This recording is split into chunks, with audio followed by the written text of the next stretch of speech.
अयूब 38वां बाब 12वीं आयत से 38वीं आयत तक। क्या तूने अपनी उम्र में कभी सुबह पर हुक्मरानी की, और क्या तूने फजर को उसकी जगह बताई ताकि वो ज़मीन के किनारों पर कब्ज़ा करे और शरीर लोग उसमें से झाड़ दिए जाएं?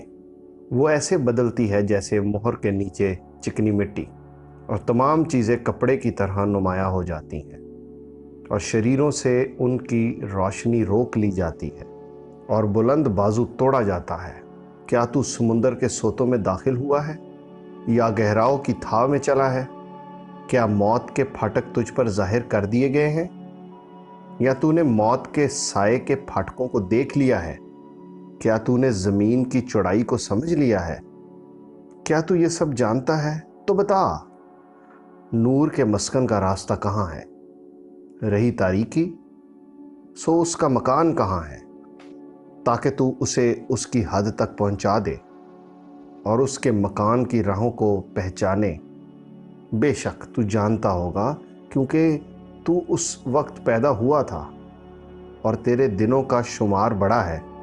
क्या तू बर्फ़ के मखज़नों में दाखिल हुआ है, या ओलों के मखज़नों को तूने देखा है, जिनको मैंने तकलीफ़ के वक्त के लिए और लड़ाई और जंग के दिन की खातिर रख छोड़ा है? रोशनी किस तरीक़ से तकसीम होती है, या मशरक़ी हवा ज़मीन पर फैलाई जाती है? सैलाब के लिए किसने नाली काटी, या रात की बिजली के लिए रास्ता, ताकि उसे गैर आबाद ज़मीन पर बरसाए और बेयाबान पर जिसमें इंसान नहीं बसता, ताकि उजड़ी और सूनी ज़मीन को सैराब करे और नरम नरम घास उगाए? क्या बारिश का कोई बाप है, या शबनम के कतरे किससे तवल्लुद हुए?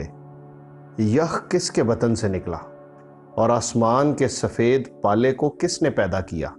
पानी पत्थर सा हो जाता है और गहराओं की सतह जम जाती है।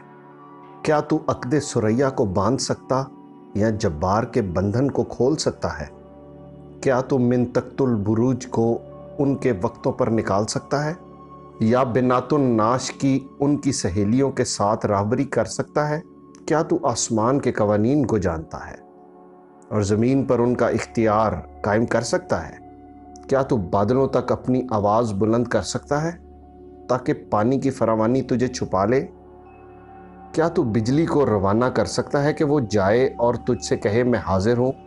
बातिन में हिकमत किसने रखी, और दिल को दानिश किसने बख्शी? बादलों को हिकमत में कौन गिन सकता है, या कौन आसमान की मशकों को उंडेल सकता है? जब गर्द मिलकर तूदा बन जाती है और ढेले बाहम सट जाते हैं। खुदा उनके कलाम के पढ़े और सुने जाने पर उसकी बरकत हो। आमीन। खुदा का शुक्र हो।